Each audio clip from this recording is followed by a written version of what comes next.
व्याज स्वीकृत सेवया विदुरभूदग्रेसरः श्रीमतां मानव्याहति कैतवा वनमनाधीशस्त्रिलोकी पति संभिन्नाब्जकुलप्रसूति विभवादम्भोजमब्जालयो यस्य श्रीगिरिजापदाम्बुजयुगं तत्स्यादभीष्टप्रदम्।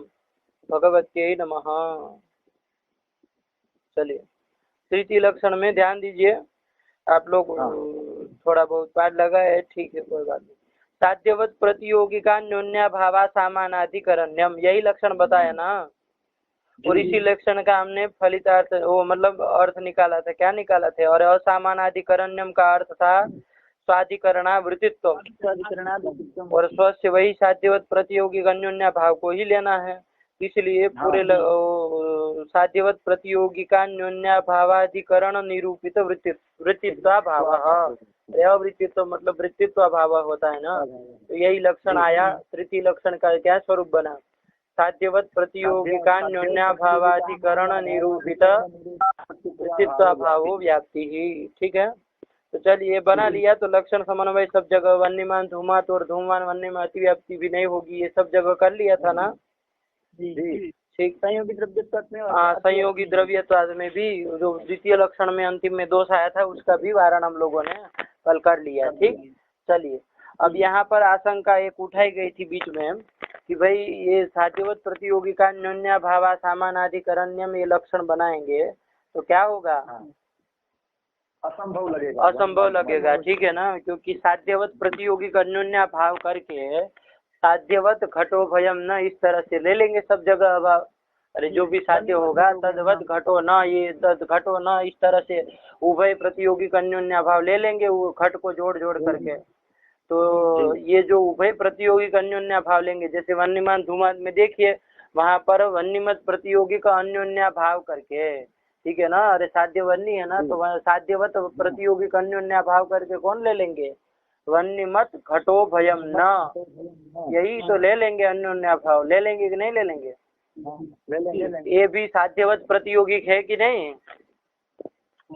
अरे घट भी, ये भी मतलब घट प्रतियोगिक भी है और वन्यमत प्रतियोगिक भी है। तो हमको तो वन्यमत प्रतियोगिक बस होना चाहिए, तो हो गया, तो लक्षण घटक हो जाएगा ना। साध्यवत प्रतियोगी का अन्योन्या भाव करके वन्यमत घटो भय प्रतियोगी का अन्योन्या भाव लक्षण घटक हो गया।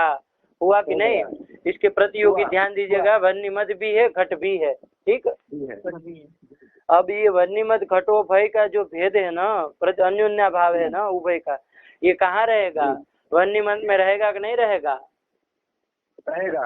देखिए वन्यमत का भेद वन्यमत में नहीं रहता है, लेकिन वन्यमत घटो भय का भेद तो रहेगा ही ना।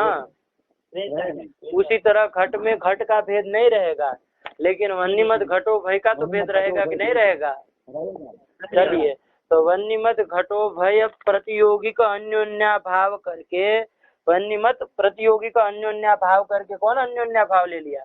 वन्यमत घटो भयम न, ये अन्योन्या भाव ले लिया। इसका अधिकरण कौन हो जाएगा? वन्यमत भी हो जाएगा ना, हो जाएगा। वन्यमत कौन हो जाएगा? पर्वत हो जाएगा। ठीक है ना, पर्वत हो गया। और तन निरूपित वृत्तिता ही कहाँ चली जाएगी? धूम में चली जाएगी। वृत्तिता भावो न गतः इति असंभव। कहीं न पर लगेगा अव्याप्ति। तुम्हारा जो असंभव ही लग रहा है तो फिर अव्याप्ति क्या कहना? ठीक है ना। अरे अव्याप्ति कब कहते हैं? जब कहीं पर लक्षण समन्वय होता है तब अव्याप्ति कहते हैं, लेकिन कहीं नहीं होगा ना, क्योंकि सभी जगह साध्यवत प्रतियोगी अन्योन्या भाव करके घट जोड़ देंगे, साध्यवत घटो भयम न, और उसका भेद साध्यवत में भी रह जाएगा। तो साध्यवत में जब रह गया तो उसमें तो हेतु रहेगा। अरे सद हेतु स्थल होगा तो उसमें रहेगा ना। चलिए, तो इस तरह से क्या हो जाएगा? असंभव लग जाएगा। इसका वारण करने के लिए हमने एक विशेषण दिया था। क्या विशेषण दिया था अश्विनी जी? प्रतियोग्य वृत्तित्व। प्रतियोग्य वृत्तित्व विशेषण दिया था। किसमें विशेषण दिया था? अन्योन्या भाव में विशेषण दिया। साध्यवत प्रतियोगिता अन्योन्या भाव में दिया था। ठीक है ना, पूरा बोला करिए। तो अन्योन्या भाव में दिया था, मतलब कौन अन्योन्या भाव में? साध्यवत प्रतियोगिता अन्योन्या भाव में दिया था। तो उसको देने पर क्या लक्षण का स्वरूप बना था? प्रतियोग्य वृत्ति साध्यवत प्रतियोगिका अन्योन्या भाव तद अधिकरण निरूपित वृत्तित्व भावो व्याप्ति। क्या बना दिए थे? प्रतियोग्य वृत्ति साध्यवत प्रतियोगिका अन्योन्या भाव तदधिकरण निरूपित वृत्तित्व भाव व्याप्ति ही, ये बना दिए ना। ये बनाने पर अब देखिए जो असंभव आया था उसका वारण हो जाएगा ना। हो जाएगा। कैसे हमने कौन अन्योन्या भाव लेके दोष दिया था? अरे साध्यवत प्रतियोगी का अन्योन्या भाव करके किसको ले लिया था? हाँ, उभय प्रतियोगी का अन्योन्या भाव ले लिया था ना। साध्यवत के साथ घट को भी जोड़ दिया था। तो वन्यमान धूमात में वन्यमत घटो भयम न, ये अन्योन्या भाव ले लिया था ना। तो ये जो अन्योन्या भाव है वो लक्षण घटक अब होगा कि नहीं होगा ये देखना है। तो देखिए साध्यवत प्रतियोगी का अन्योन्या भाव तो है ही, लेकिन अब कैसा होना चाहिए उसको? प्रतियोग्य वृत्ति होना चाहिए। कैसा होना चाहिए? प्रतियोग्य वृत्ति ही होना चाहिए। मतलब अपना प्रतियोगी जो है उसमें अवृत्ति उस अन्योन्या भाव को होना चाहिए। तो देखिए ये जो अन्योन्या भाव है वन्यमत घटो भयम न, ये जो अन्योन्या भाव है वो वन्यमत में रह रहा है कि नहीं रह रहा है? रह रहा है। घट में रह रहा है कि नहीं रह रहा है? रह रहा है। तो अपने प्रतियोगी में रह गया ना, ये तो प्रतियोगी में वृत्ति ही हो गया अन्योन्या भाव, हुआ कि नहीं? तो अपने प्रतियोगी में वृत्ति ही हो गया। हमको तो कैसा चाहिए था? प्रतियोग्य वृत्ति अन्योन्या भाव चाहिए था ना। तो प्रतियोग्य वृत्ति साध्यवत प्रतियोगी का अन्योन्या भाव करके कौन ले लेंगे? अब कौन लेंगे? वन्यमान न, यही तो लेना पड़ेगा। अरे अब उभय प्रतियोगी नहीं न ले सकते हैं? नहीं ले सकते। चलिए उभय प्रतियोगी जो अन्योन्या भाव होता है ना वो देखिए अपने प्रतियोगी में भी रहेगा और एक एक प्रतियोगी में भी वो रहेगा। रहेगा कि नहीं रहेगा? रहेगा। क्योंकि वो उभय तो अपना प्रतियोगी है। उभय है मतलब दो होंगे तो दो, एक एक तो दो नहीं हो सकते है ना। एकम नो भयम, अरे कहते हैं ना एकम नो भयम। अरे एक जो होता है उभय नहीं न होता है। अरे घट जो एक है वो उभय नहीं न होता है। तो इधर एकम नो भयम ये बोला जाता है। जैसे वहाँ अत्यंत भाव में अश्विनी जी क्या बोलते हैं? अरे उभया भाव एक सत्वेपि द्वयम नास्ति, ये कर देते हैं ना। तो इस तरह यहाँ पर एक सत्वेपि द्वयम नास्ति नहीं चलता है। इधर एकम नो भयम, एक जो है वो उभय नहीं होता है। ठीक है ना। तो वन्यमत है, लेकिन वन्यमत घटो भय नहीं न है वन्यमत। तो उभय का भेद मिल जाएगा। एकम नो भयम यही कह देते। चलिए आया ना समझ में? हाँ, तो इसलिए उभय प्रतियोगी का अन्योन्या भाव क्या? अपने प्रतियोगी में वृत्ति हुआ। तो अब प्रतियोगी वृत्ति ही साध्यवत प्रतियोगी का अन्योन्या भाव करके कौन अन्योन्या भाव लेंगे? वन्यमान धूमात वन्यमान नो, यही तो अन्योन्या भाव लेना होगा। और इसका प्रतियोगी कौन है? वन्यमान है ना। तो ये वन्यमान में वन्यमान का भेद रहेगा क्या? नहीं रहेगा ना। तो प्रतियोगी में अवृत्ति हो गया और साध्यवत प्रतियोगी का अन्योन्या भाव तो ये है ही। तो लक्षण घटक अन्योन्या भाव कौन हुआ? वन्यमत प्रतियोगी का अन्योन्या भाव, ये हो गया ना। तदधिकरणम चलरतः। अब पर्वत हो सकता है क्या? नहीं हो सकता, क्योंकि पर्वत तो क्या है आपका वन्यमत ही है। उसमें वन्यमत अन्योन्या भाव नहीं रहेगा ना वन्यमत का। तो चलिए तदधिकरणम चलरतः तन्निरूपित वृत्तिताम हीनादौ वृत्तित्व भावस्य तुमे सत्वात् भवति लक्षण समन्वयः।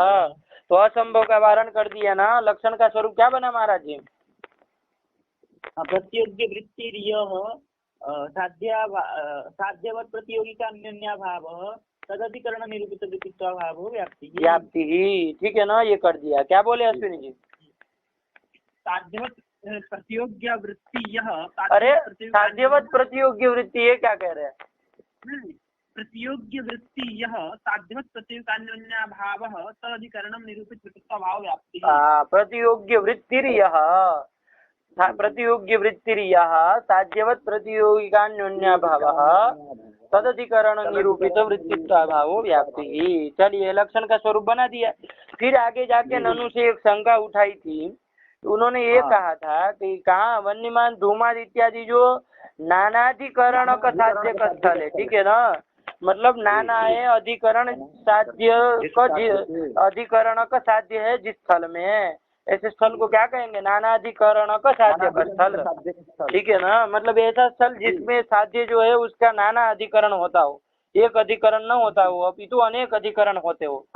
ये तो अनेक अधिकरण का साध्य का स्थल जो होंगे वन्यमान धूमात इत्यादि, यहाँ पर क्या हो जाएगा? अव्याप्ति होगी। ये कहा था ना। कैसे अव्याप्ति होगी? तो उन्होंने कहा कि यहाँ देखिए साध्यवत प्रतियोगी का अन्योन्या भाव लेना है ना। जैसे वन्यमान धूमात में देखिए वन्नी साध्य है ना, उसके अधिकरण कौन कितने हैं? नाना है कि एक ही अनेक है? अनेक है। अनेक है ना भाई, पर्वत भी है, चतवर भी है, गोष्ठ ही है, महानस भी है, सब तो है। तो नाना अधिकरण का साध्य का ये स्थल हो गया कौन? वन्यमान धूमात, ये स्थल हो गया। अब देखिए यहाँ पर वन्यमान धूमात में साध्य हो गया, साध्य वन्नी, साध्यवान पर्वत हो जाएगा ना। तो देखिए साध्यवत प्रतियोगिक अन्योन्या भाव लेना है, तो साध्यवत तो वैसे वन्यमत तो सब होते हैं, लेकिन वन्यमत पर्वत होता है कि नहीं होता है? एक एक करके होता है। हाँ, तो वन्यमत, ये वन्यमत पर्वत हो गया, उसका भेद आपका उसी में मिल जाएगा कि नहीं मिल जाएगा? अपर वन्यमत में, महानस में मिल जाएगा। वन्यमत करके महानस लिया तो उसका भेद आपको कहाँ मिल जाएगा? पर्वत में मिल जाएगा ना। इस करके ऐसा कर करके एक दूसरे में मिल जाएगा ना, एक वन्यमत का दूसरे वन्यमत में भेद मिल जाएगा ना। मिल जाएगा। चलिए, तो वही साध्यवत प्रतियोगिक अन्योन्या भाव ही तो आपने कहा है। तो हम साध्यवत प्रतियोगिक अन्योन्या भाव करके कौन अन्योन्या भाव ले लिए थे? करके वन्यमान उसी का अन्योन्या भाव कौन लिए थे? बोलो करण। तत्व व्यक्ति भाव लिए। ये कुछ नहीं लिए, तत्व व्यक्ति भाव में बोला ही नहीं था। कहाँ बोले थे ऐसा? तद्वन्यमान न ये बोले थे तद्वन्यमान न, ये भेद ले लेंगे। आया ना करण समझ में? पाठ नहीं लगाते हो, ठीक है ना? ढीले ढाले होते जा रहे हो, चलो कोई बात नहीं। जितना भाग्य में लिखा होगा ना भाई उतना ही आएगा, ठीक है ना? मैंने तो आपको बता दिया, मेहनत करवा दी, अब फिर आपके ऊपर है, जितना मेहनत करोगे उतना आएगा। चलिए, तो कोई बात नहीं, जितना हो सके उतना करो तुम। और क्या आया? तो यहाँ तो साध्यवत प्रतियोगिक अन्योन्या भाव करके कौन ले लिया? तद्वन्यमान न, ये अन्योन्या भाव ले लिया, ठीक। तद्वन्यमान न, ये अन्योन्या भाव ले लिया। अब ये जो तद्वन्यमान न ये अन्योन्या भाव लिया है, ये भी तो वन्यमत प्रतियोगिक अन्योन्या भाव है अश्विनी जी, है कि नहीं? और ये तद्वन्यमान न ये जो अन्योन्या भाव लिया है ना, ये तद्वन्यमान न ये अन्योन्या भाव तद्वन्यमान में रहेगा क्या? नहीं रहेगा। अरे तद्वन्यमान करके मान लीजिए पर्वत है, अरे तद्वन्यमान को एक विशेष पर्वत है, वन्यमान तो सब होते, लेकिन तद्वन्यमान करके पर्वत को ले लिया, तो उसका अन्योन्या भाव पर्वत में ही रहेगा क्या? नहीं रहेगा। नहीं रहा ना। तो तद्वन्यमान का जो भेद है वो तद्वन्यमान में नहीं रहा ना, अन्योन्या भाव नहीं रहा, तो प्रतियोगी में अवृत्ति हो गया कि नहीं हो गया? हो गया। तो प्रतियोगी वृत्ति ही भी हो गया, और साध्यवत प्रतियोगी का अन्योन्या भाव भी हो गया। कौन? तद्वन्यमान न, यही हो जाएगा ना। तो चलिए हो गया। इसका अधिकरण कौन हो जाएगा महाराज जी? महानस हो जाएगा। महान, यदि तद्वन्यमान से पर्वत को लिए तो तद्वन्यमान न इस अन्योन्या भाव का अधिकरण कौन हो जाएगा?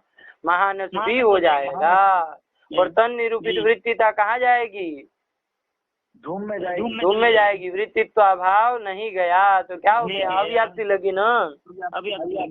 इस तरह से नाना अधिकरण जिस साध्य के होंगे और तत्साध्य का स्थल जहाँ पर भी जो भी होगा वहाँ सब अव्याप्ति हो जाएगी, है कि नहीं? क्योंकि इसी तरह से साध्यवान करके कोई एक साध्यवान ले लिया, और साध्यवान तो अनेक होंगे ना वहाँ पर। अरे नाना अधिकरण साध्य का स्थल मतलब साध्य अधिक में रहे, तो साध्यवान वहाँ पर नाना होंगे, एक साध्यवान का भेद दूसरे साध्यवान में ले लेंगे। इस तरह कर करके क्या हो जाएगा? अव्याप्ति हो जाएगी।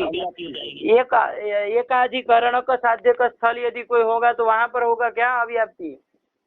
वहाँ पर नहीं होगी। हाँ, जैसे क्या बताया था? तद्रूपवान तद्रसात बताया था ना। अरे वहाँ पर नहीं होगा, वहाँ तद्रूपवान साध्यवान तो केवल एक ही पदार्थ है ना, और कोई होता ही नहीं। जैसे तद्रूपवान घट हो गया, ठीक।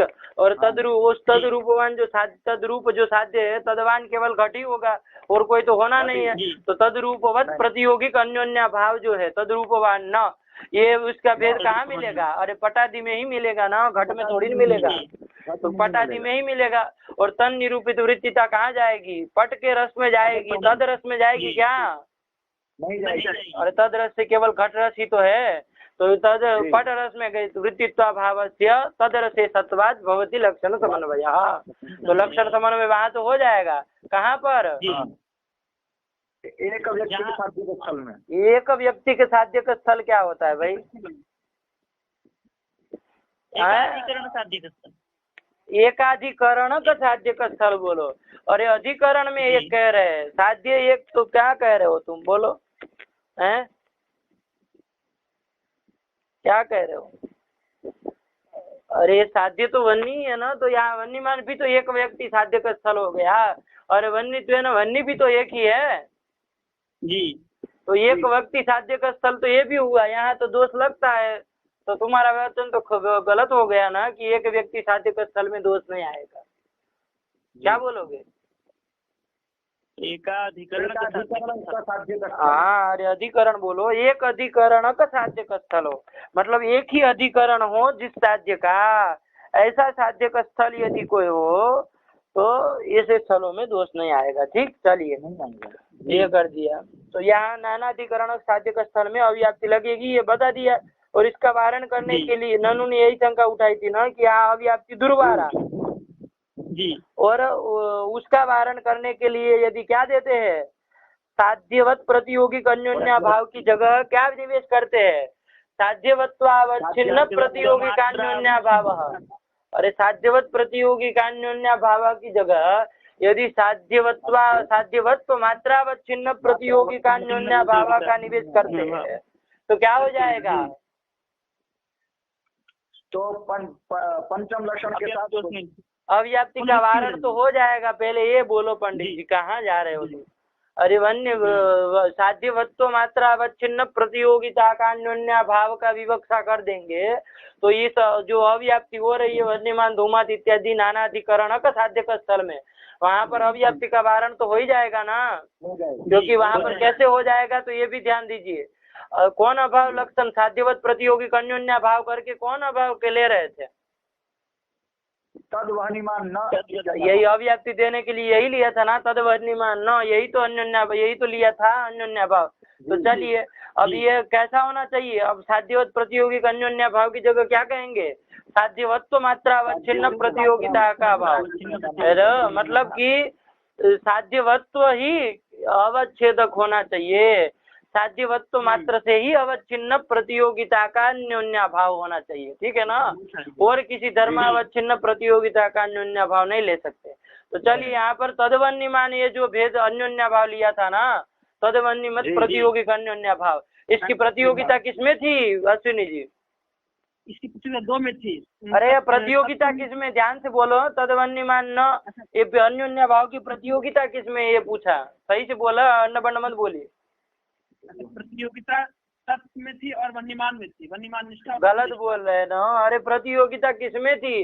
अरे तद वन्यमत में ही है ना। अरे तत् जो है वही तो वन्यमत है। जी। अरे तत् जो है वही तो वन्यमत है, दो पदार्थ थोड़ी नहीं यहाँ पर। अरे वन्यमत घटो भाई नहीं कह रहे, तद वन्यमत है भाई। तो तत् वन्यमत मतलब वो पर्वत वन्यमत, उसी का अन्योन्या भाव लिया। तो तत् जो है वही तो वन्यमत है, तो दो नहीं है, ये मत करिए दो में है। तदवन्यमत की तदवन्यमत प्रतियोगिक अन्योन्या भाव की प्रतियोगिता तो किसमें करण?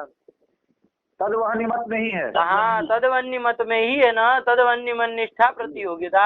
अब प्रतियोगिता अवच्छेदक जब देखेंगे तब देखा जाए कि कौन कौन हो रहे हैं। तो प्रतियोगिता अवच्छेदक कौन कौन होंगे?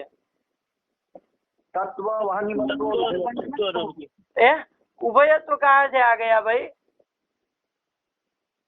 नहीं, तत्व और वहनिमत्व उभय होंगे। तत्व वहनिमत्व ये दोनों होंगे। तो फिर क्या उभयत्व तुम कह रहे हो? अरे उभया भेद की थोड़ी ना बात चल रही है क्या? आप लोग साफ साफ समझ में आ रहा है कि कल का पाठ ही नहीं लगाए है। देखिए तारे तत्व कहाँ, उभयत्व कहाँ है बताओ? अरे तद वन्यमान का वो अभाव लिए, तद वन्यमत प्रतियोगिक अन्योन्या भाव लिए थे, इसकी प्रतियोगिता तद वन्यमत में है। और प्रतियोगिता अवच्छेदक कौन होता है भाई? प्रतियोगी में जो भी विशेषण होता है ना वो प्रतियोगिता अवच्छेदक होता है। तो तद वन्यमत जो प्रतियोगी है उसमें विशेषणतया कौन कौन है? तत्व और वहनिमत्व। हाँ, अरे तत् वन्यमत कहा तो उसमें तत्व भी रहेगा ना, और वन्यमत है तो उसमें वन्यमत्व भी रहेगा। तो तत्व और वन्यमत्व ये भी प्रतियोगिता अवच्छेदक होंगे। इसमें उभयत्व कहाँ से आ गया ये नहीं समझ में आया। तो तत्व प्रतियोगिता अवच्छेदक कौन हुए? तत्व वह्निमत्व। वन्यमत्व। तो हमको अब कैसा प्रतियोगिता का अन्योन्या भाव चाहिए? साध्यवत्व मात्रावच्छिन्न प्रतियोगिता का अन्योन्या भाव चाहिए। ये आपका जो तदवन्यमान न ये अन्योन्या भाव है, ये आपका साध्यवत्व मात्रावच्छिन्न प्रतियोगिता का अन्योन्या भाव है क्या? नहीं है। क्या है तो इसे ये तत्व अवच्छिन्न भी है और मतलब साध्यवत्ता मतलब वन्यमत्व अवच्छिन्न भी है। तो क्या हो गया? दो मतलब साध्यवत्व अवच्छिन्न भी है और उससे इतर जो है वो तत्व अवच्छिन्न भी हो गया। तो ये सही बोले। अवच्छिन्न नहीं हुआ। हाँ चलिए, सही पकड़े महाराज जी। चलिए कुछ तो समझ रहे हैं। तो साध्यवत्व मतलब वन्यमत्व, उससे इतर धर्म कौन हो गया यहाँ पर?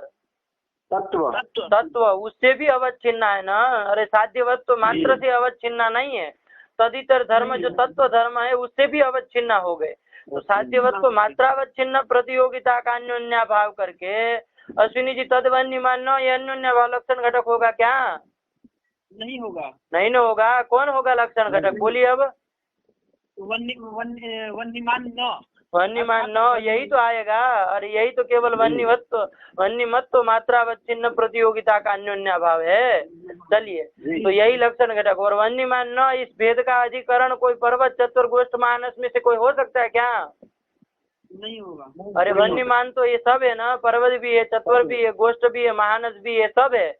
वन्यमान तो है ही। तो वन्यमान में वन्यमान का भेद नहीं न रहेगा।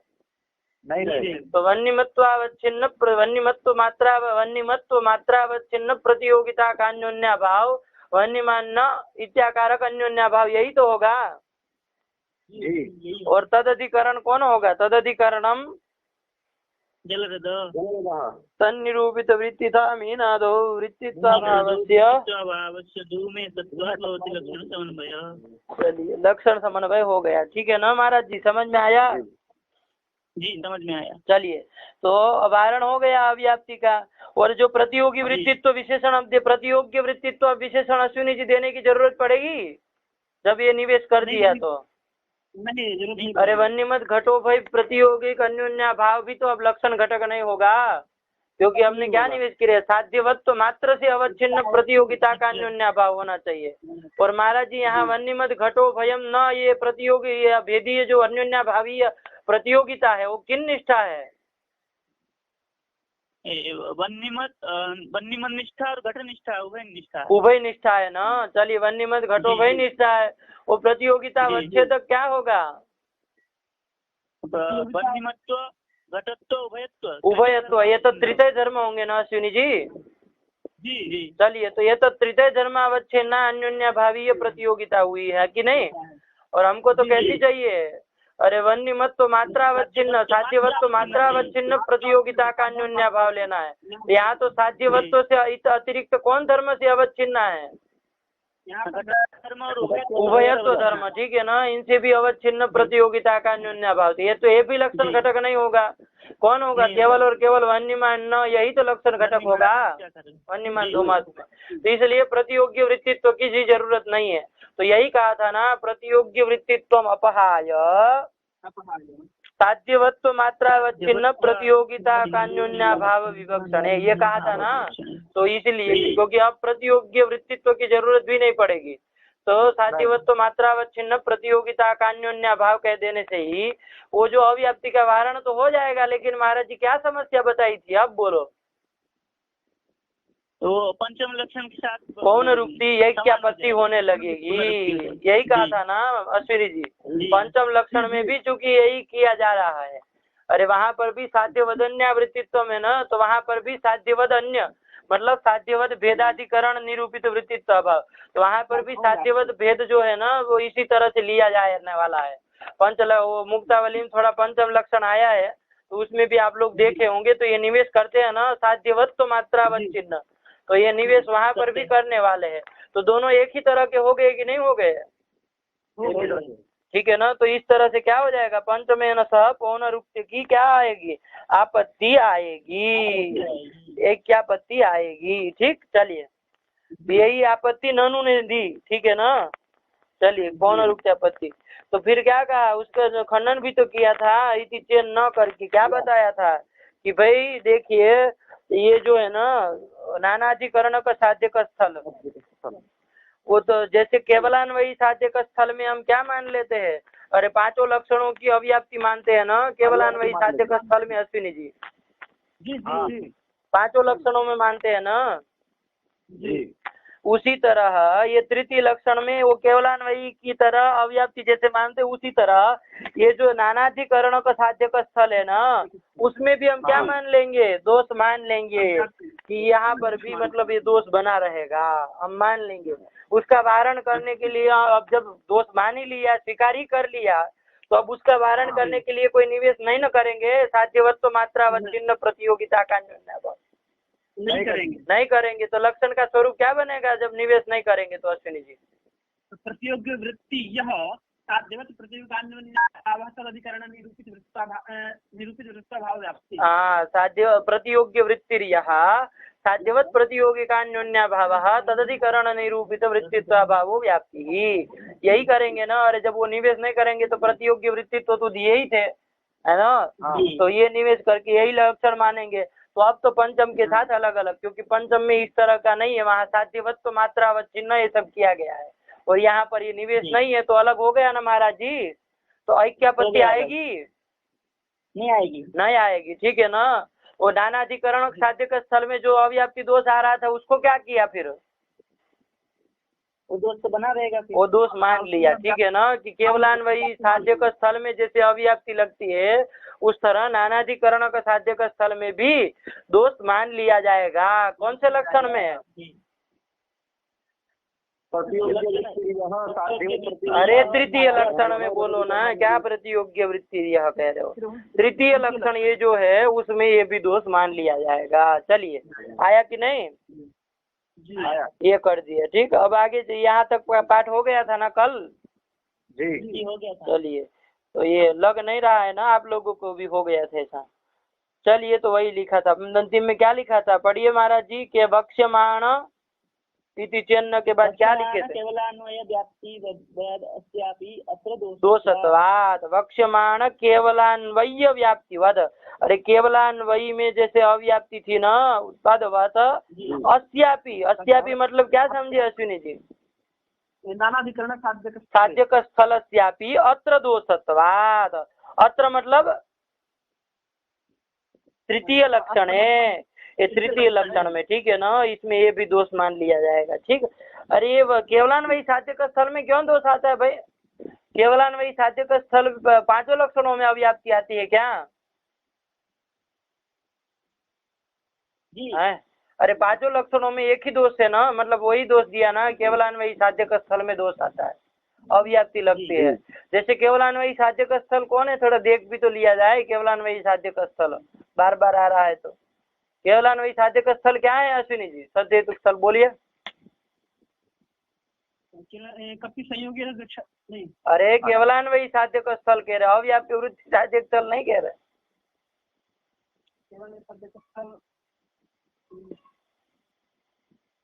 बोलिए महाराज जी, आप भी नहीं बोलेंगे। हाँ वो छोड़िए, घटो विधेय प्रमेयत्वात्, अरे जो प्रसिद्ध है उसको लीजिए ना, घटो विधेय प्रमेयत्वात्, वो भी सही है, कोई गलत नहीं, लेकिन फिर भी घटो विधेय प्रमेयत्वात्, ठीक है ना। अरे सदहेतु स्थल है ना अश्विनी जी, जी जी घटो विधेय प्रमेयत्वात्, कौन हेतु है, कौन साध्य है, बोलिए अश्विनी जी। इसमें पक्ष साध्य है अभिधेयत्व, हाँ और हेतु है प्रमेयत्व, प्रमेयत्व, ठीक है ना, पक्ष घट है। चलिए तो ये है अभिधेयत्व साध्य है, वाच्यत्व तो, और अभिधेय प्रमेयत्व क्या है, हेतु है ना। तो प्रमेयत्व जो हेतु है, तो प्रमेयत्व का जो अधिकरण होगा, प्रमेयत्व का अधिकरण है ना, तो प्रमेयत्व के अधिकरण जो पूरा जगत हो जाएगा ना, तो वहां पर सब जगह ये रहेगा कि नहीं रहेगा अभिधेयत्व, हाँ रहेगा। अरे दोनों तो केवलान्वयी है, साध्य और हेतु सब जगह दोनों रहते हैं। तो चलिए सदहेतु स्थल है ना जी, सदहेतु स्थल ही तो है। तो चलिए तो यहाँ पर क्या हो जाएगा, पांचों लक्षणों के अनुसार अव्याप्ति होती है ना। अरे ये इधर कहे ना अव्याप्तिवत, एक बार देख भी तो लिया जाए क्यों अव्याप्ति आती है। तो प्रथम लक्षण क्या है, साध्या भाव वद वृत्तित्व, यही है ना। हाँ तो साध्य क्या है यहाँ पर, घटो विधेय प्रमेयत्वात् में अभिधेयत्व अभिधेयत्व है, साध्याभाव अभिधेयत्व भाव कहीं पर मिलेगा क्या, नहीं मिलेगा। अरे केवलान्वयी का वो अन्योन्य अत्यंत भाव का जो अप्रतियोगी होता है वही तो केवलान्वयी होता है। तो साध्या भाव का भी मिलेगा क्या, नहीं मिलेगा। नहीं मिला ना। तो चलिए वो लक्षण प्रथम लक्षण से अनुसार तो नहीं घटेगा। द्वितीय लक्षण क्या था, साध्यवद भिन्न साध्या भाववद वृत्तित्वम, यही तो है। चलिए जैसे मूल में लिखा वैसे ही कह रहा हूँ। तो वहाँ पर भी साध्या भाव आ रहा है ना इस लक्षण में भी, तो याद आए। ठीक है ना। तो साध्या भाव वहाँ मिलना नहीं है इधर। और साध्यवद भिन्न पद भी आ रहा है, देखिए साध्यवद भिन्न, तो साध्य क्या हो गया आपका, अभिधेय। तो साध्यवत क्या हो गया, जगत हो जाएगा ना। तो साध्यवत तो सब हो गया, साध्यवत से अन्य भिन्न कोई होगा क्या, नहीं ना होगा, तो नहीं होगा। तो साध्यवत से भिन्न भी कोई नहीं मिल रहा है और साध्यवान भी, अरे सब साध्यवान ही है पूरा जगत, तो साध्यवत से भिन्न कोई मिलेगा, नहीं मिलेगा। तो और साध्य सब जगह है तो साध्य का अभाव मिलेगा, नहीं मिलेगा। तो चलिए इसलिए वो द्वितीय लक्षण भी नहीं गया। ये तृतीय देख लीजिए, अरे तृतीय में भी यही है ना, साध्यवत प्रतियोगिक अन्योन्या भाव। तो साध्य है अभिधेयत्व, साध्यवत कौन हो जाएगा, सकल जगत हो गया ना। तत्प्रतियोगिक अन्योन्या भाव कहीं मिलेगा, अन्योन्या भाव नहीं न मिलेगा। तो इसलिए इसमें भी तो तृतीय चतुर्थ लक्षण क्या बताए, उसमें भी साध्या भाव आ रहा है ना।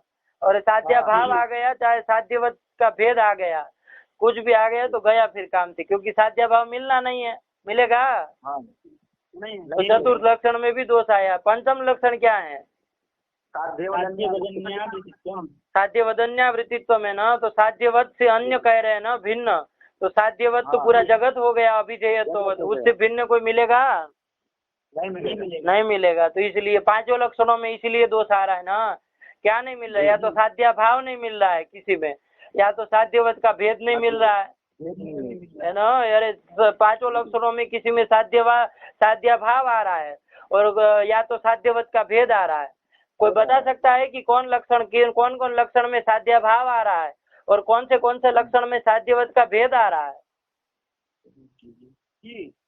बोलिए अश्विनी। प्रथम लक्षण में आ रहा साध्या भाव, ये बताइए साध्या भाव कौन कौन लक्षण में आ रहा है, साध्या भाव प्रथम लक्षण में आ रहा है, हाँ द्वितीय लक्षण में आ रहा है, चतुर्थ में आ रहा है,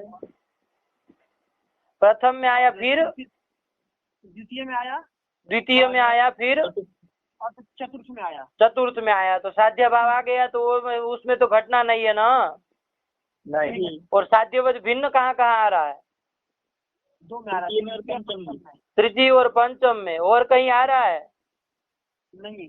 अरे द्वितीय में भी तो आ रहा है साध्यवत भिन्न, अरे उसमें दोनों है, साध्या भाव भी है साध्यवत भिन्न भी है कि नहीं, तो उसमें दोनों है। तो साध्यवत भिन्न भी 3 में आया, साध्या भाव भी 3 में आया कि नहीं। अब आप लोग अपने से विवेक कर सकते हैं कहाँ कौन आया। तो साध्या भाव आया तब भी अव्याप्ति होगी, और साध्यवत भिन्न आया तब भी अव्याप्ति होगी, केवलान्वयी था, क्योंकि साध्यवत पूरा जगत हो जाएगा, उससे भिन्न कोई मिलना ही नहीं है। और साध्या भाव आया तो साध्य का अभाव, साध्य सब जगह रह रहा है, साध्य का अभाव कहीं नहीं मिलेगा, आया कि नहीं। तो इसलिए ये पांचों लक्षणों में केवलान्वयी साध्य का स्थल में दोष आता है। उसी प्रकार यहाँ तृतीय लक्षण में एक और दोष भी मान लिया जाएगा। कौन दोष, कहाँ पर दोष मान लिया जाएगा, नानाधिकरण के साध्य के स्थल में अव्याप्ति रूप दोष यहाँ तृतीय लक्षण में स्वीकार कर लेंगे। उसका वारण, अब जब दोष मान ही लिया तो फिर उसका वारण नहीं करेंगे ना, तो नहीं करेंगे तो साध्यवत तो मात्रावच्छिन्न है, नहीं कहेंगे। जब नहीं कहेंगे तो पंचम के साथ पौन रूपती होगी क्या, एक क्या आपत्ति आएगी क्या, नहीं होगी, पौन रूपती आपत्ति नहीं आएगी। चलिए तो यही तो बताया। चलिए ये तो कल केवलान्वयी क्या लिखे, वक्ष्यमाण केवलान्वय्य व्याप्तिवत अद्यापि अत्र दोषत्वात्, ये कर दिया। चलो बोलो आगे। न च तथापि साध्यवत् प्रतियोगिकान्योन्या भाव मात्रस्य एव एतल्लक्षण घटकत्वे वक्ष्यमाण केवलान्वय्य व्याप्ति अत्र असंगता। ठीक है ना। देखिए ननु ने जो शंका की थी कि भाई यहाँ पर पौनरुक्ति की आपत्ति आएगी, यही तो ननु ने शंका की थी। हाँ ऐक्यापत्ति ही तो दी थी। अब उसका तो वारण कर दिया ना। क्या करके वारण किया करण? कि जैसे केवलान्वयी साध्य के स्थल में अभिव्याप्ति है, वैसे ही नानाधिकरण के साध्य के स्थल में भी अभिव्याप्ति रूप दोष हम मानेंगे। अरे कौन लक्षण में ये बोला करो जी। ये तृतीय लक्षण में बोलो ना। क्या यार तुम तृतीय लक्षण में ये भी दोष मान लिया जाएगा, ये बोलो ना। बकवास करना क्यों सीखे हो तुम? चलो तृतीय लक्षण में जैसे केवलान्वयी साध्य के स्थल में अव्याप्ति दोष मानते हैं, वैसे ही नानाधिकरण के साध्य के स्थल में भी अव्याप्ति दोष स्वीकार करेंगे। हाँ, ये केवलान्वयी साध्य के स्थल में तो दोष पांचों लक्षणों में है, केवल तृतीय स्थल लक्षण में नहीं है। लेकिन जैसे केवलान्वयी लक्षण में दोष माना जाता है, उसी प्रकार ये तृतीय लक्षण में नानाधिकरण साध्य के स्थल में दोष माना जाएगा। सही तो बोलना आता ही नहीं कभी। चलो हुआ ना जी। पढ़ो आगे। न च तथापि साध्यवत् प्रतियोगिकान्योन्या भाव मात्रस्यैव तल्लक्षण घटकत्वे वक्ष्यमाण केवलान्वय्य व्याप्तिरत्रा संगता। देखो अभी लक्षण का स्वरूप क्या बना? जब इसका वारण करने के लिए हम कुछ निवेश किए ही नहीं ना, दोष मान लिया, तो साध्यवत तो मात्रावच्छिन्न तो कहा नहीं। ठीक है ना। तो लक्षण का स्वरूप क्या बना? प्रतियोग्य वृत्ति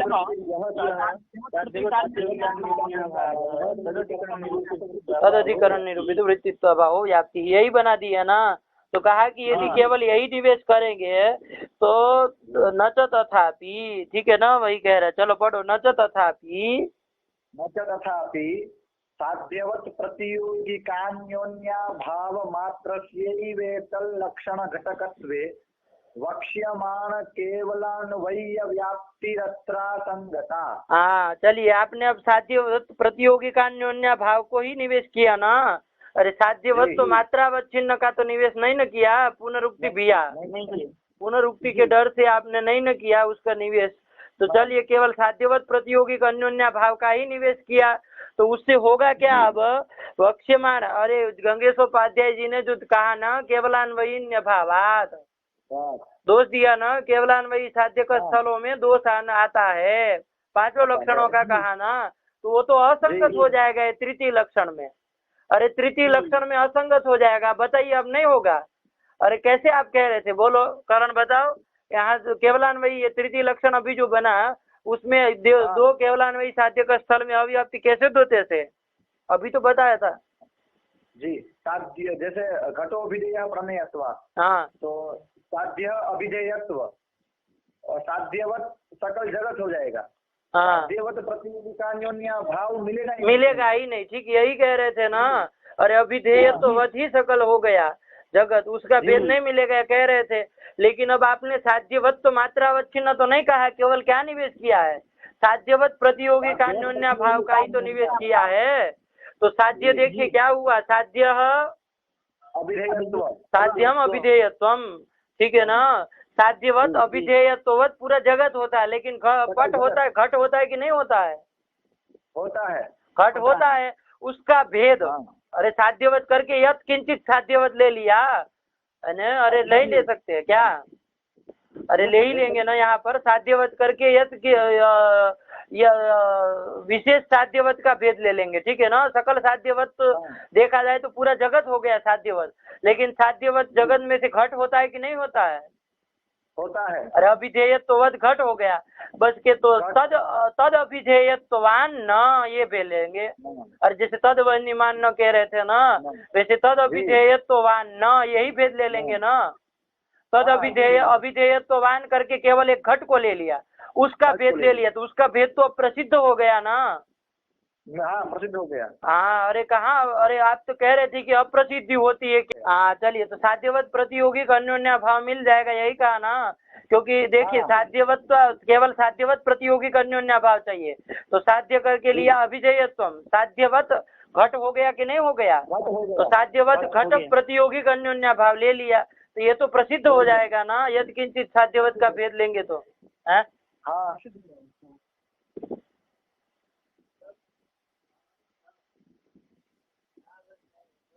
हाँ चलिए क्या कहे। साध्यवत का हो गया घट और ताजुर साध्यवत प्रतियोगी भाव का अधिकरण तो प्रसिद्ध हो जाएगा। हाँ साध्यवत प्रसिद्ध हो गया ना, तो अब तो अन्य अव्याप्ति नहीं ना लगेगी। नहीं लगेगी। हाँ तो ये कह रहा है कि अरे इस तरह से निवेश करने पर मतलब केवल यदि साध्यवत प्रतियोगी अन्योन्य भाव मात्र का ही वो करे, लक्षण घटक हो यदि है ना, वो निवेश न करे पुनरुक्ति भी तब तो क्या हो जाएगा, वक्ष्यमाण जो केवलान्वयी साध्य का स्थल में अव्याप्ति थी, वो अव्याप्ति तो ये तृतीय लक्षण में असंगत हो जाएगी ना। असंगत हो गई। हाँ तो वही तो लिखा पढ़ो, न च तथापि न च तथापि साध्यवत प्रतियोगिकान्योन्य भाव मात्रस्य एव एतल लक्षण घटकत्वे वक्ष्यमाण केवलान्वयी अव्याप्ति ही अत्र असंगता। असंगता ठीक है ना, क्योंकि साध्यवत प्रतियोगी अन्योन्य भाव अप्रसिद्ध नहीं होने वाला है यहाँ पर केवलान्वयी साध्य का स्थल में, क्योंकि साध्यवत प्रतियोगी का वो करके हम किसी एक को ले लेंगे, ठीक है ना, जैसे वहाँ देखो वही लिख रहा है, बता रहा है कैसे प्रसिद्ध कर रहा है। केवलान्वयी साध्यकेपि साध्याधिकरणीभूत तत्तद व्यक्तित्वावच्छिन्न प्रतियोगिता कान्योन्याभावस्य प्रसिद्धत्वात्। आया कि नहीं। अरे केवलान्वयी साध्य का स्थल में भी क्या कर लेंगे, अब साध्याधिकरणी भूत मतलब साध्यवत करके कोई एक ले लेंगे व्यक्ति, जैसे घट व्यक्ति को ले लिया साध्यवत करके, और तादृश घट प्रतियोगी का अन्योन्य भाव का अधिकरण तो अब पट मिल जाएगा ना, पर प्रसिद्ध हो जाएगा। तो प्रसिद्ध हो गया कि नहीं हो गया अश्विनी जी? हो गया। तो वो जो गंगेश उपाध्याय जी पांचों लक्षणों में कह रहे थे कि केवलान्वयी साध्य का स्थल में अव्याप्ति लगेगी, वो तो अब नहीं न लगेगी तृतीय लक्षण में। नहीं लगेगी। नहीं लगेगी। हाँ तो यही आशंका नचो से की आई कि नहीं, तो वही लिखा पढ़ो, प्रसिद्धत्वाद इति वाच्यम, तो कहा नच वाच्यम, क्यों नच वाच्यम, इति वाच्यम न च वाच्यम, क्यों तत्रापि तादृश अन्योन्याभावस्य प्रसिद्धत्वेपि तद्वती हेतोः वृत्तेः एव अव्याप्तेः दुर्वारत्वात्। वो कहा कि भाई तुम तो पागल आदमी हो, है साध्यवत प्रतियोगी अन्योन्य भाव कथनचित प्रसिद्ध कर लिया, तो उसका मतलब लक्षण समन्वय थोड़ी न हो गया कहलाता है। अरे देखो, अरे अभिधेय तो वध करके आपने क्या ले लिया, घट ले लिया, उसका तत्प्रतियोगी अन्योन्य भाव का अधिकरण किसको बना दिया, पट को बना दिया। पट को बना दिया, ठीक है ना, अन्योन्य भाव प्रसिद्ध तो हो गया, अन्योन्य भावाधिकरण कौन आएगा, पट आएगा ना, लेकिन तन निरूपित वृत्तिता तो देखो प्रमेयत्व में जाएगी, तो फिर अव्यापी तो लग रही ना, वो कहाँ वारित हो गए। अरे केवल साध्यवत भेद प्रसिद्ध कर देने से कोई लक्षण समन्वय कहलाता है क्या? अरे पूरा लक्षण जाए तब तो लक्षण समन्वय कहा जाएगा। तो चलिए वही कह रहा, पढ़ो, तत्रापि तादृश अन्योन्याभावस्य प्रसिद्धत्वेपि तद्वती हेतोः वृत्तेः एव अव्याप्तेः दुर्वारत्वात्। तद्वती मतलब साध्यवत प्रतियोगी का अन्योन्य भाववती पटे। हाँ अरे अभिधेयत्ववत घट प्रतियोगी का अन्योन्य भाव लिया ना, अभिधेयत्ववत कोई एक विशेष ले लिया घट, और तद प्रतियोगी का अन्योन्य भाव प्रसिद्ध हो गया, और तदवत कौन होगा, अन्योन्य भाववत पट हो जाएगा। तो तद अन्य तदवती पटे हेतु हो वृत्ते प्रमेयत्व से वृत्ते है। अरे प्रमेयत्व तो उसमें वृत्ति ही हो गया ना, तो फिर तो कहाँ लक्षण समन्वय हुआ, अव्याप्ति तो वैसी की वैसी बनी है ना। तो फिर अरे गंगेश उपाध्याय जी ने तो केवल ये कहा ना कि पांचों लक्षणों में अव्याप्ति होगी। अब साध्य भाव अप्रसिद्ध हो, चाहे साध्यवत का भेद अप्रसिद्ध हो तो हो, चाहे वृत्ति ताई चली जाए, तब अव्याप्ति से मतलब है। अरे किसी भी तरह से अव्याप्ति होने से काम है ना, कि मतलब साध्य भेद प्रसिद्ध हो ना हो उससे मतलब है, केवल अव्याप्ति बताई ना उन्होंने, किसी भी तरह से अव्याप्ति लगी, अव्याप्ति तो लगी ना। तो इसीलिए ये नहीं कह सकते कि वहाँ पर असंगता ये सब नहीं कर सकते, लगा कि नहीं। जी लगा। पढ़ लो। हाँ।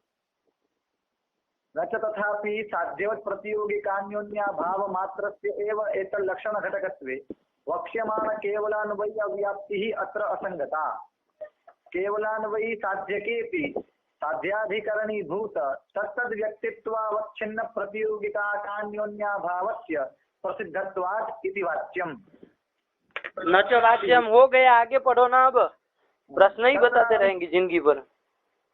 तत्रापि तादृश अन्योन्याभावस्य प्रसिद्धत्वेऽपि हाँ, तद्वती हेतोः वृत्तेः एव अव्याप्तेः दुर्वारत्वात्। लगा कि नहीं? अरे अव्याप्ति को जैसे कि तैसे बनी हुई है, ठीक है ना। तो केवल अन्वयी साध्यक स्थल में अव्याप्ति है ही, ठीक। असंगता अवसंगता मत किया करो।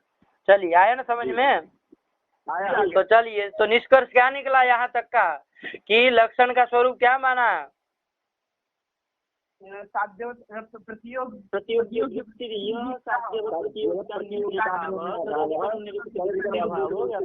एक एक बोलो। प्रतियोग्य वृत्तिर्यः साध्यवत् प्रतियोगिकान्योन्याभावः तदधिकरण निरूपित वृत्तित्वाभावो व्याप्तिः। ये बना दिया, ठीक है ना। प्रतियोग्य वृत्तिर्यः साध्यवत् प्रतियोगिकान्योन्याभावः तदधिकरण निरूपित वृत्तित्वाभावो व्याप्तिः।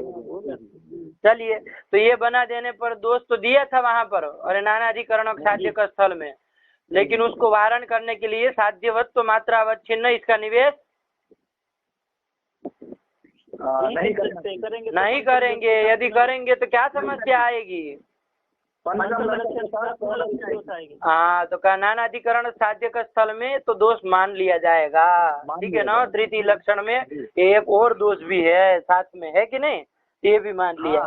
तो उसमें फिर शंका उठ गई कि चलिए वहाँ तो दोष मान लिया तो ठीक है, लेकिन ये साध्य प्रतियोगी वृत्ति यह साध्यवत प्रतियोगिका अन्योन्याभाव तदधिकरण निरूपित वृत्तित्वाभावो व्याप्ति, ये लक्षण का स्वरूप बनाएंगे ना, तो वो केवलान्वयी साध्य का स्थल में जो अव्याप्ति बताए हैं आचार्य गंगेशोपाध्याय, वो असंगत हो जाएगी, क्योंकि साध्यवत प्रतियोगिक अन्योन्याभाव तो अब प्रसिद्ध हो जाएगा भाई जी। क्योंकि साध्यवत प्रतियोगी साध्यवत अभिधेयत्ववत करके हम किसी एक को ले लेंगे और तत्प्रतियोगिक अन्योन्याभाव पट में मिल गया तो प्रसिद्ध तो हो गया, तो कहाँ अव्याप्ति लगेगी? नहीं न लगेगी। तो इस तरह से वो शंका किया नच वाला, लेकिन फिर क्या समाधान दिया कि वो साध्यवत प्रतियोगिका अन्योन्याभाव का अधिकरण प्रसिद्ध हो जाने पर भी तन्निरूपित वृत्तिता ही प्रमेयत्व में हेतु में जाएगी। हाँ, हेतु में चली जाएगी, तो अव्याप्ति तो बनी ही रहेगी।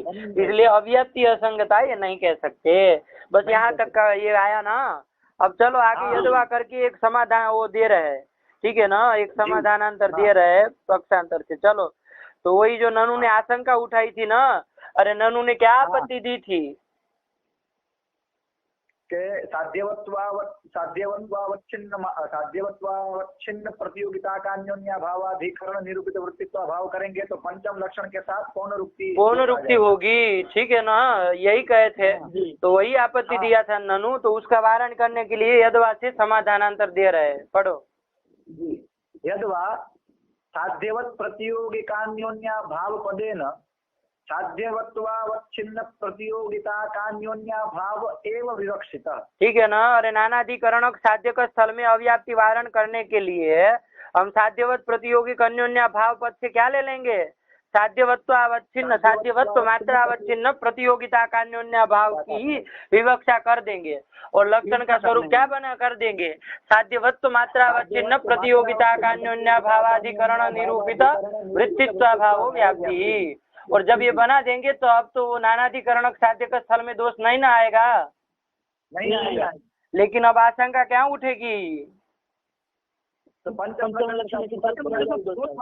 हाँ, अरे पंचम के साथ ऐक्यापत्ति अभेदापत्ति तो बनी रही ना, तो वही उठा रहा। देखो नचैवम पंचमा भेद, देखो एवं पंचमा भेद, ऐसे कोई शंका करे, अरे इस तरह से विवक्षा करोगे तो क्या हो जाएगा? पंचम के साथ ऐक्य होने लगेगा। तो कहा नच अभेद, अब उत्तर दे रहे हैं, ठीक है ना, कि नच एवं पंचमा भेद। इस तरह से अब पंचम के साथ अभेद भी नहीं कह सकते। क्यों नहीं कह सकते? तो देखो उत्तर आ रहा है, अब ध्यान दीजिए, ये न बात है। तत्र साध्यवत्वावच्छिन्न प्रतियोगिता कान्योन्या भाववत्वेन प्रवेश। हाँ देखो अंतर क्या है, पंचम लक्षण जो है ना, क्या है पंचम लक्षण? साध्यवदन्यावृत्तित्व में ना, तो अन्य मतलब क्या होता है, भेदवत होता है ना, अन्य मतलब क्या, भिन्न, भिन्न मतलब भेदवत, भेदवत होता है ना। तो क्या करेंगे वहां पर, वहां पर क्या होगा, साध्यवत प्रतियोगिक भेदवत, भेदवत भेदवन निरूपित वृत्तित्व भावो व्याप्ति। अरे यही करेंगे ना। अरे अन्य मतलब क्या होता है, भेदवत होता है, क्या होता है, भिन्न कहिए, भेदवत कहो, एक ही बात है, ठीक है ना। तो चलिए अन्य मतलब भिन्न, भेदवत यही है। तो भेदवत बोलेंगे तो क्या बोलेंगे, साध्यवत फिर अन्य, अन्य मतलब भेदवत। तो अन्य की जगह भेदवत बोल दे तो क्या लक्षण बोलेंगे करण,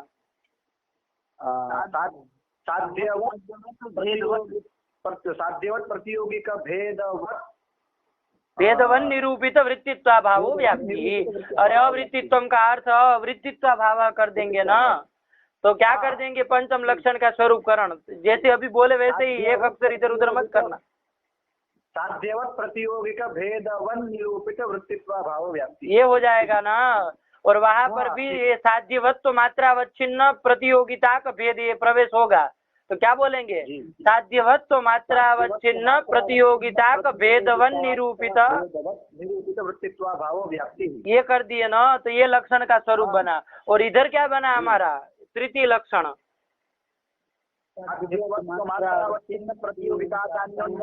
अधिकरण निरूपित वृत्तित्व भावो व्याप्ति, है कि नहीं है।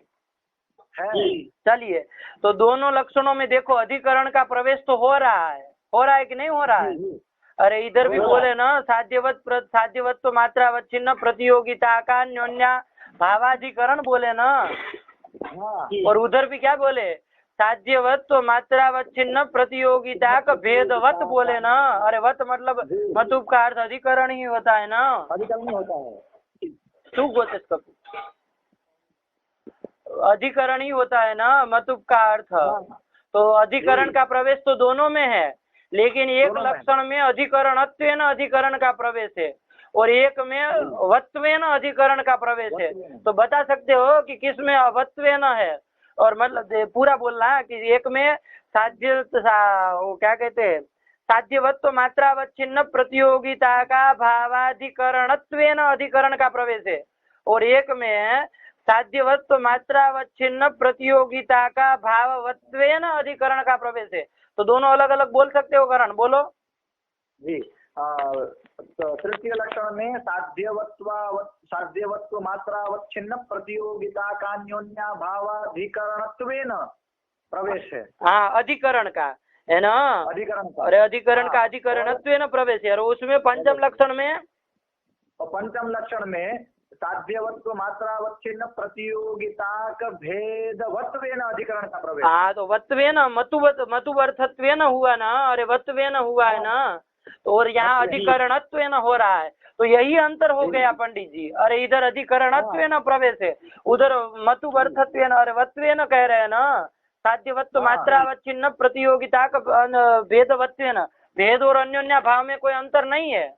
अरे भेद और अन्योन्या भाव में कोई अंतर नहीं है, वो तो दोनों एक ही होते हैं। लेकिन अधिकरण का जो प्रवेश हो रहा है, तो एक में साध्यवत्व मात्रावच्छिन्न प्रतियोगिता का भेदवत्वेन हो रहा है, और एक में साध्यवत्व मात्रावच्छिन्न प्रतियोगिता का भेदाधिकरणत्वेन हो रहा है, और एक में अधिकरणत्वेन अधिकरण का प्रवेश है, और एक में तादृशवत्वेन अधिकरण का प्रवेश है कि नहीं अश्विनी जी?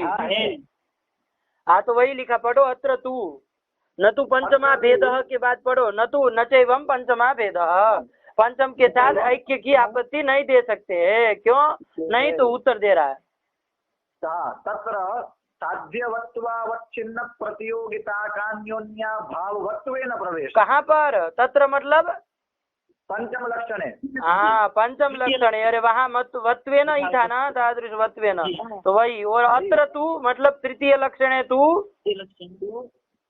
अत्र तु तादृशान्योन्या भावाधिकरणत्वेन, है ना। अरे साध्यवत्व मात्रावच्छिन्न प्रतियोगिता का अन्योन्या भावाधिकरणत्वेन, है कि नहीं? तो अधिकरणत्वेन कहाँ प्रवेश है अधिकरण का? तृतीय लक्षण में अधिकरणत्वेन प्रवेश। और तो अधिकरणत्वेन अधिकरण का प्रवेश कहाँ पर नहीं है? अधिकरणत्वेन अधिकरण का अप्रवेश पंचम लक्षण में। हाँ, प्रवेश नहीं है, ठीक है ना, पंचम लक्षण में। तो वही तो लिखा है कि एक में इष्ट अधिकरणत्वेन प्रवेश है अधिकरण का, एक में नहीं है। तो वही इति अधिकरणत्व प्रवेशाभ्याम आया ना। अधिकरणत्व, हाँ, इत्यधिकरणत्व प्रवेशाभ्याम एव भेदात्। हाँ, यही तो भेद हो जाएगा दोनों लक्षणों में। अरे एक में अधिकरणत्वेन प्रवेश है अधिकरण का, अरे अधिकरण का प्रवेश तो दोनों में है ना, ये अंतर करिएगा। अधिकरण का प्रवेश तो दोनों में है, लेकिन एक में अधिकरणत्वेन अधिकरण का प्रवेश है और एक में तादृश अन्योन्या भाववत्वेन है, ठीक है ना, अन्योन्या भाववत्वेन है। चलिए, तो यही अंतर हो जाएगा, ठीक है ना। पढ़ लो वहां से। न चैवं पंचमा भेदः, न चैवं पंचमा भेदः तत्र साध्यवत्वावच्छिन्न प्रतियोगिता कार्योन्या भाववत्वेन प्रवेशः। हाँ, अत्र तु तादृश अन्योन्या भावाधिकरणत्वेन इति अधिकरणत्व प्रवेशाभ्याम एव भेदात्। ठीक है ना। इति अधिकरणत्वेन प्रवेश एक जगह है और एक जगह अधिकरणत्वेन अप्रवेश है अधिकरण का।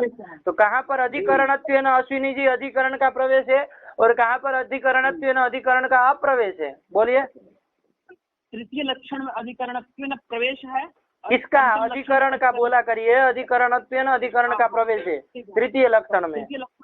तृतीय लक्षण में अधिकरणत्वेन अधिकरण का प्रवेश है और पंचम लक्षण में अधिकरणत्वेन अधिकरण का अप्रवेश है। तो केन रूपेण प्रवेश है फिर अधिकरण का? अधिकरण का साध्यवत मात्रावच्छिन्न प्रतियोगिता, साध्यवत्व मात्रावच्छिन्न प्रतियोगिता कान्योन्या भाववत्वेन प्रवेश है, ठीक है ना, अधिकरणत्व नहीं है। चलिए, तो ये कर दिया। इति अधिकरणत्व प्रवेशाभ्याम एव भेदात्, दोनों लक्षणों में भेदात्। अतएव न चैवं पंचमा भेदः, इसलिए पंचम के साथ ऐक्यापत्ति नहीं कह सकते हैं। आया कि नहीं? तो अब तो साध्यवत्व मात्रावच्छिन्न प्रतियोगिता कह देंगे ना यदवा के अनुसार। तो तब भी अभेद की वो पुनरुक्ति की आपत्ति का वारण कर दिया, ठीक है ना, कर दिया।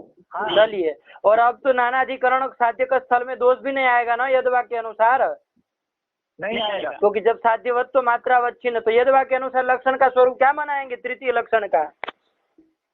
साध्यवत्व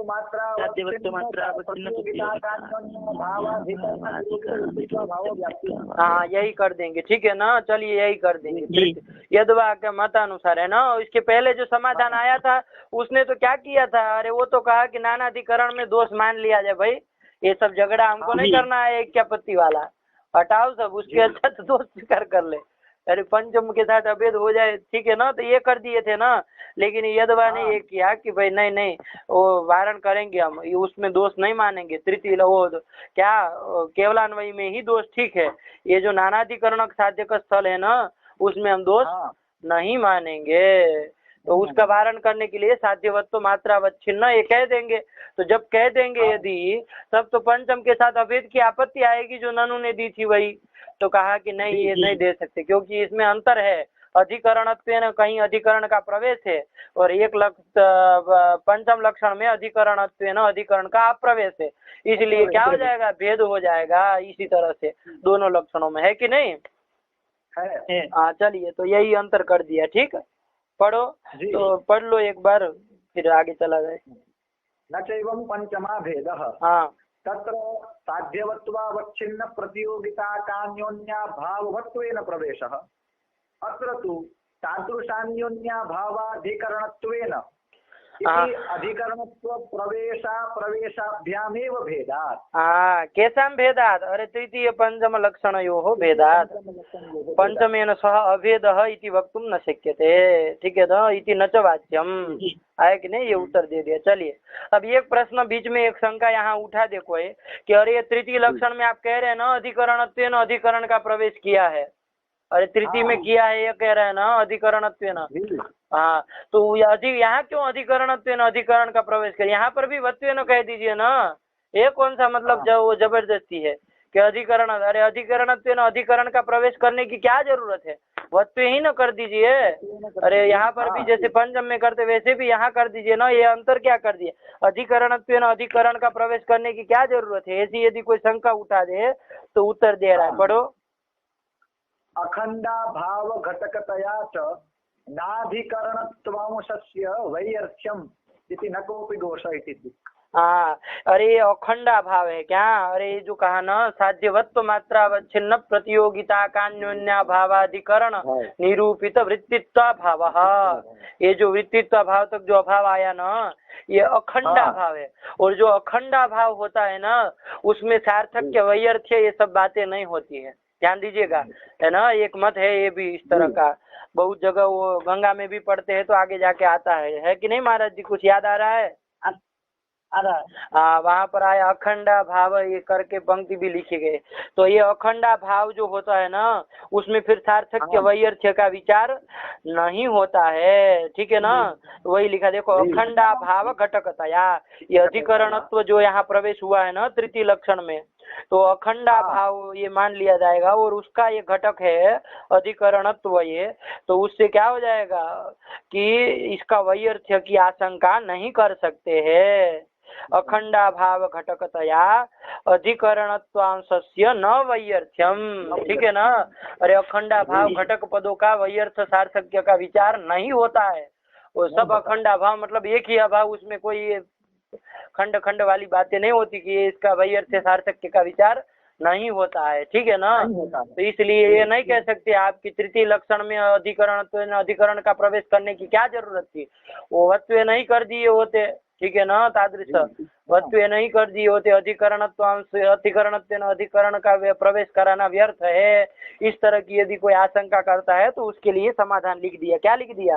अखंडा भाव घटकतया, कस्य अखंडा भाव घटकतया, अधिकरणत्वांशस्य अखंडा भाव घटकतया न वैयर्थ्यम, इस तरह से अन्वय करो। आया कि नहीं, क्या बोलेंगे?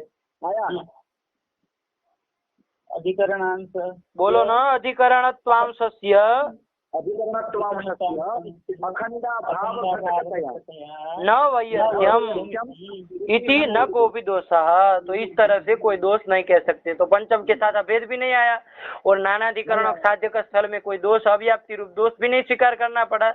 इति न कोई दोषः इति दिक् इति अलम, आया कि नहीं? आया। चलिए यही उत्तर दिया। तो यद्वा का मत समझ में आया ना अश्विनी जी?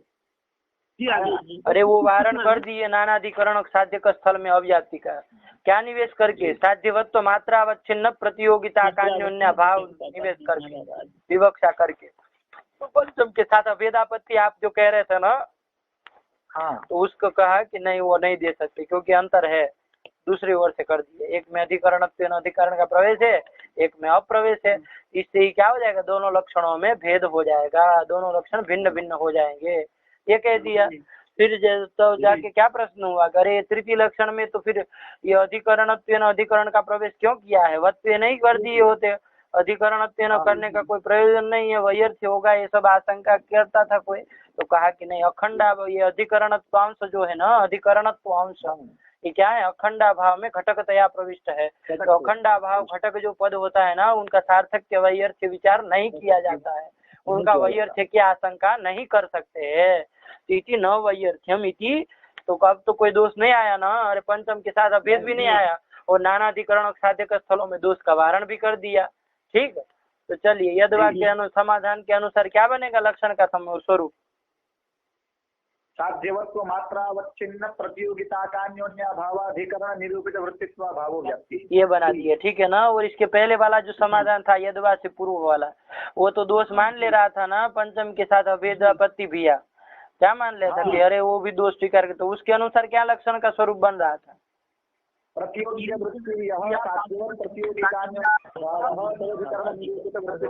हाँ, ये लक्षण मान करके उसने नानाधिकरण साध्य का स्थल में अव्याप्ति मानी, जैसे केवलान्वयी साध्य का स्थल में अव्याप्ति होती वैसे उसने यहाँ पर भी नानाधिकरण साध्य का स्थल में भी अव्याप्ति मान ली तृतीय लक्षण की, ठीक है ना।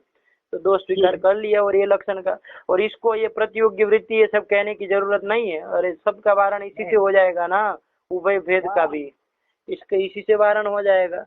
और अभेद की बात थी तो अभेद का भी उसने समाधान कर दिया कि भाई दोनों हाँ। लक्षणों में इस तरह से अंतर हो गया। ठीक, तो चलिए इसी न कोपी दोष इति दिक्, आगे क्या है? बस हो गया तृतीय लक्षण, है कि हो गया नहीं? सर। अरे हो गया बस, तब तो ठीक है, सरल ही था, कोई कठिन नहीं था। बस थोड़ा पाठ लगा के आए होते तो इतना भी समय नहीं लगता, अभी चतुर्थ चालू कर दिए होते। चलिए कोई बात नहीं, तृतीय हो गया ना, इतना लगा के आइए, विवेक को भी लगवाइए। ठीक, चलिए रखा जाए फिर। जी ब्याज स्वीकृत से, हाँ बोलो बोलो। ये जो यदुवा का मत है, हाँ, तो मतलब ये मथुरानाथ जी का स्वयं का विचार है या किसी अन्य आचार्य का? यदवा जो होता है ना वो समाधानांतर के रूप में आता है, ठीक है ना? हाँ, तो ये भी समाधान एक तरह से कह सकते हैं, ये से होता है यदवा, तो ये नहीं होता है, ठीक है ना? इसमें कोई वो नहीं है यदवा। अरे वो यदि वो हेय विषय होता तब तो वो क्या कहते, कुछ अरुचि बता के फिर ये बताते, लेकिन वो भी है ये भी है समाधान के तौर पे, ठीक है ना? चलिए, जी। यदवा से पक्षांतर आता है। चलिए हो गया ना? हाँ। हाँ, और कुछ नहीं। हाँ, तो व्याज स्वीकृत सेवया विदुरभूदग्रेसर श्रीमतां मानव्याहति कैतवावनमनादि शस्त्रलोकीपति संभिन्नाज्य कुल प्रसूति विभवादम्भोजमब्जालयो यस्य श्रीगिरिजापदाम्बुजयुगं तत्स्यादभीष्टप्रदं भगवत्यै नमः।